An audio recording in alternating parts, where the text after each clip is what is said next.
আমাদের যে আইডিওলজি, সেই আইডিওলজি থেকে আমাদের দ্বারা শত্রু কষ্ট পাক, সেটা আমরা চাই না। বিগত দীর্ঘ দুঃশাসনে আমরা আজকে দিনটার জন্যই লড়াই করে গিয়েছিলাম। আসলে নেতৃত্ব মানে তো হচ্ছে যে এটা ক্ষমতা না। আমি কখনোই ক্ষমতাশীল টার্মটাতে আমরা বিশ্বাস করি না, আমরা দায়িত্বশীল টার্মটাতে বিশ্বাস করি। বাংলাদেশের মানুষজন, বাংলাদেশের জনগণ, বাংলাদেশের জনগণের ভোটাধিকার, মানবাধিকার, গণতন্ত্রকে ফিরিয়ে আনবার জন্য আমরা দীর্ঘ সময় ধরে লড়াই চালিয়ে গেছি। আজকের এই দিনটাতে সবচেয়ে বেশি যে মানুষটাকে মনে পড়ছে, তিনি বাংলাদেশের আপসহীন দেশনেত্রী বেগম খালেদা জিয়াকে মনে করছে, যিনি এই পুরো গণঅভ্যুত্থানের গ্রাউন্ড, যিনি যার নেতৃত্বে তৈরি হয়েছে এবং যার আপসহীন লড়াইয়ের মধ্য দিয়ে আজকে এই গণতন্ত্রের একটি স্বাদ গোটা বাংলাদেশের মানুষ পেয়েছে। মহান আল্লাহ ওনাকে জান্নাতের সর্বোচ্চ মাকাম দান করুক, আমিন। তবে আজকের দিনটা নিঃসন্দেহে অন্যান্য সকল দিনের চাইতে আলাদা এবং হচ্ছে যে কোনো চিন্তা নাই, কোনো শঙ্কা নাই, একটা পিসফুল পরিবেশ বিরাজমান আছে চারদিকে।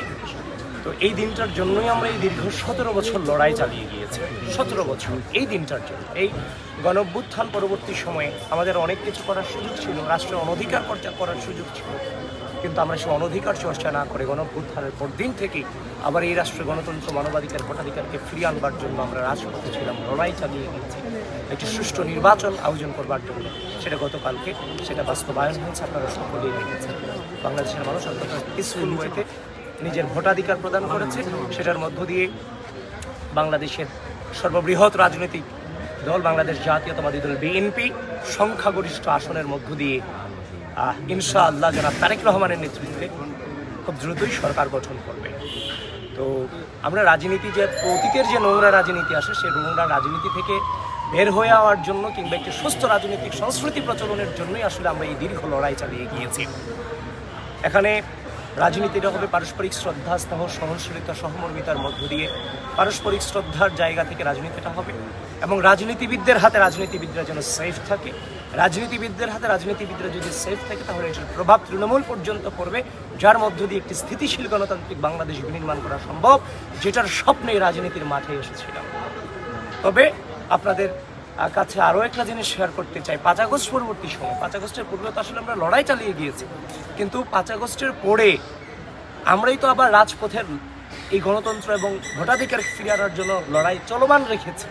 কিন্তু এই 5 আগস্টের পরে বিভিন্ন সাইবার বুলিংয়ের মধ্য দিয়ে, বিভিন্ন প্রপাগান্ডার মধ্য দিয়ে আমাদের উপর নানান ধরনের জুলুম করা হয়েছে।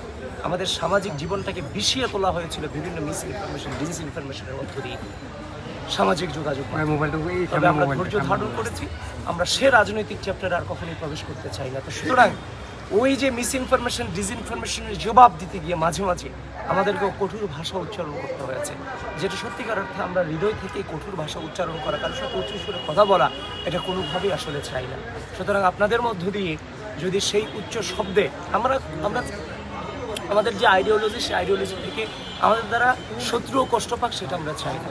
সুতরাং সে সময়টাতে এই মিস ইনফরমেশন, ডিসইনফরমেশন মোকাবেলা করতে গিয়ে আমাদের থেকে যদি আপনারা কেউ মানে কষ্ট পেয়ে থাকেন, কিংবা আমাদের উচ্চ সুরের কারণে যদি কেউ কষ্ট পেয়ে থাকে, আমাদের ভুল বুঝে থাকে, আমি তাদের কাছে আমাদের ক্ষমা সুন্দর দৃষ্টিতে দেখবেন এবং তাদের কাছে দুঃখ প্রকাশ করছি। এই আর কি, এটুকুই বলা। আর সকলকেই আহ্বান করছি, আমরা যেন পূর্বের রাজনৈতিক অপসংস্কৃতিতে কেউ ফিরে না যাই, কারণ পূর্বের রাজনৈতিক অপসংস্কৃতিতে ফিরে না যাওয়ার জন্যই আমরা এই রাজনীতির মাঠে এসেছি। আপনারা আমাদের জন্য দোয়া করবেন, আমরা যেন মজলুম হয়ে, মজলুমের যে বেদনা, সেই বেদনাটাকে ধারণ করে যেন বাংলাদেশে আমরা আমাদের দায়িত্বটুকু পালন করতে পারি।